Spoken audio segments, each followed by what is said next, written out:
Yes, coach, how would you say it? Would you say 3 points last year, 2 points last year?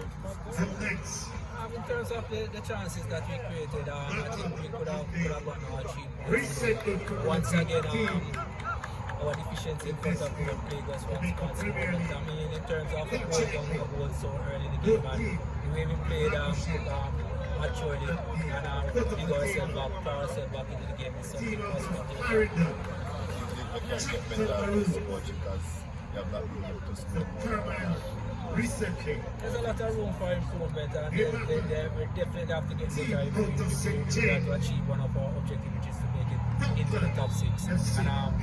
And converging our chances is definitely an area that we have to be where we have to work more on. Just tell me a little about the finish. The season that he has been having. He has been having a good season for us so far. I think he's the leading goal scorer for us. Dead ball specialist, and the goal that he scored today was a beautiful goal. I mean, he's one of the senior players, and he's doing his part in terms of extending our progress.